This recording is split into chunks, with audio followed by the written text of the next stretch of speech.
ప్రభునందు ప్రియులకు క్రీస్తు యేసు వారి అతి పరిశుద్ధమైన నామములో శుభములు తెలియజేయుచున్నాం.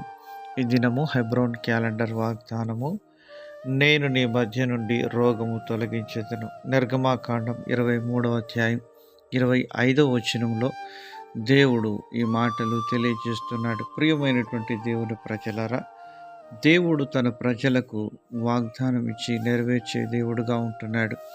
ఇశ్రాయేలును జ్ఞాపకం చేసుకొని ఐగుప్తుల నుంచి విడిపించి ఇశ్రాయేలీలను వారిని యొక్క ప్రయాణంలో దేవుడు వారికి పగలు మేఘస్తంభముగాను రాత్రి అగ్నిస్తంభముగాను ఉండి నడిపిస్తూ వచ్చినాడు.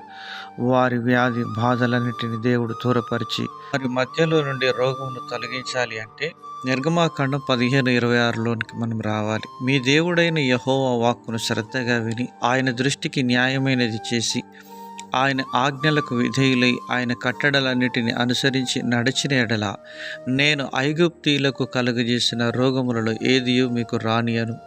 నిన్ను స్వస్థపరచు యెహోవాను నేనే అని ప్రభు సెలవిస్తూ ఉన్నాడు. ప్రియమైనటువంటి దేవుని ప్రజలారా, దేవుని వాక్కును శ్రద్ధగా విని ఆయన దృష్టికి న్యాయమైనది చేసి ఆయన ఆజ్ఞలకు విధేయత మనం చూపగలిగినట్లయినా దేవుడు సమస్తమైనటువంటి వ్యాధి బాధల నుంచి మనల్ని విడిపించడానికి సర్వశక్తిమంతుడని దేవుని వాక్యం సెలవిస్తుంది. ద్వితీయోపదేశకాండం 7:15లో అంటున్నాడు, యెహోవా నీ యొద్ద నుండి సర్వ రోగములను తొలగించి నీవెరిగి ఉన్న ఐగుప్తులో కఠినమైన క్షయవ్యాధులన్నిటిని నీకు దూరపరిచి నిన్ను ద్వేషించు వారందరి మీదకే వాటిని పంపించును అని ప్రభు సెలవిస్తున్నాడు.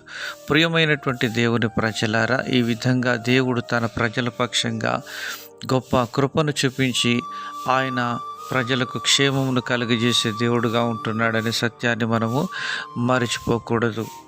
ఈ లోకంలో జన్మించిన ప్రతి మానవుడు కూడా పాపం అనే రోగంతో బాధపడుతూ ఉంటున్నాడు. ఈ పాప రోగానికి మందు ప్రభువైన యేసు రక్తంలోని ప్రతి మానవుడు కూడా పొందుకోవాలని యేసుక్రీస్తు ప్రభువారు 2000 సంవత్సరాల క్రితం ఈ లోకానికి వచ్చి ఆయన సిలువలో తన రక్తాన్ని చిందిస్తూ వచ్చినాడు. మన అతిక్రమమును బట్టి అతడు గాయపరచబడెను, మన రోగం నిమిత్తము అతడు నలుగగొట్టబడెను, మన యొక్క సమాధానార్థమైన శిక్ష అతని మీద పడెను అని యెషయా గ్రంథం 53వ అధ్యాయంలో రాయబడుతూ వచ్చింది.